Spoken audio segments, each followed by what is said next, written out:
The rain fell in sheets the night Lena first heard the voice.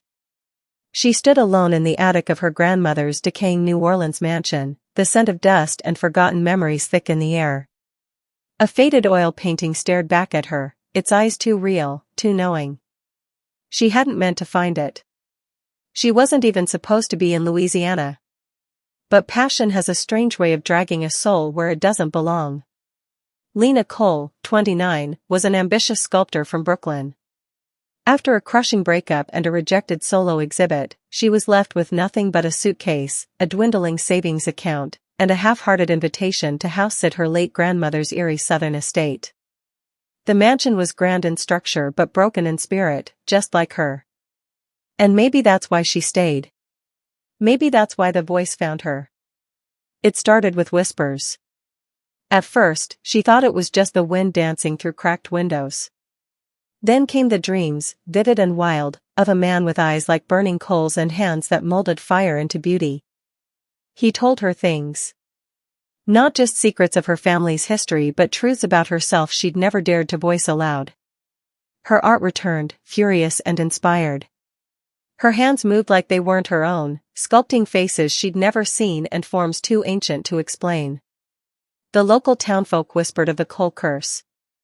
They told tales of her great-grandmother, Celeste Cole, an artist too brilliant for her time, who had once fallen madly in love with a spirit said to be a demon of inspiration. That same spirit had consumed her, body, mind, and soul, leaving her dead at 33, surrounded by her masterpieces, all with the same haunting eyes. Lena brushed it off. Superstition, nothing more. But passion, it possesses. The sculptures piled up. Collectors called. Galleries begged. Lena, the once failed artist, was now a sensation. But the more she gave in to the fever of creation, the more she lost herself. She stopped eating. She stopped sleeping.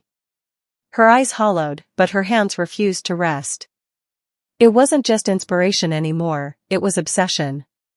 Her childhood friend, Malcolm, drove down from Atlanta after seeing her latest interview. "You don't even sound like you anymore," he said. "Lena, what are you chasing?" She didn't answer. She couldn't. The voice had grown stronger, louder, and every time she touched clay or marble, it hummed inside her chest like a second heartbeat. One night, Malcolm found her in the attic, sculpting with bleeding fingers. "This isn't passion, Lena. This is possession." He begged her to stop. To leave the house. To get help. But Lena screamed at him, her voice not quite her own. The attic door slammed shut on its own. The lights shattered. And for a moment, Malcolm swore he saw someone else standing behind her, shadowing her movements.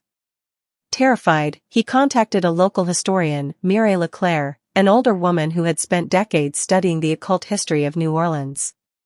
She came the next morning, armed with books, charms, and a faded journal, the diary of Celeste Cole. Inside were drawings of the same man from Lena's dreams.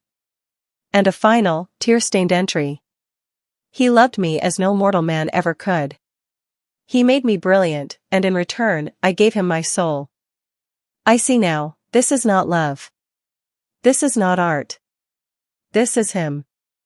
Mireille confronted Lena with the truth, that the spirit feeding her art was not her muse but a being that thrived on raw, creative souls. It latched onto those with unfulfilled dreams and used their brilliance as fuel. Celeste had succumbed. And now Lena stood at the same crossroads. A storm raged outside as the spirit revealed itself fully, furious at the intrusion. It offered Lena a deal: eternal fame, unending passion, her name etched into the annals of history, if she surrendered fully. Her hands trembled. Her heart ached. She had never felt so powerful, or so hollow. Malcolm, bruised and soaked, grabbed her shoulders. "Lena, you are enough. Without the sculptures. Without the fame. Without him. You are enough." In the moment that followed, something broke, inside Lena and inside the house. The statue she'd been working on shattered. The voice screamed. And then, silence. Lena collapsed. It took weeks for her to recover. Her hands still trembled sometimes, and inspiration came slower now, but it came on her terms. She burned the last of the cursed sculptures and sold the mansion. She returned to Brooklyn and opened a modest community art center, helping others who'd once felt the ache of failure.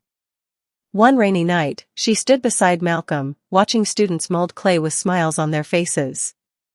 "I was possessed," she whispered, "but not by a demon. By the idea that my worth was tied to what I could produce. That I had to burn to be brilliant." Malcolm smiled. "But now? Now I create because I love it. Not because I have to."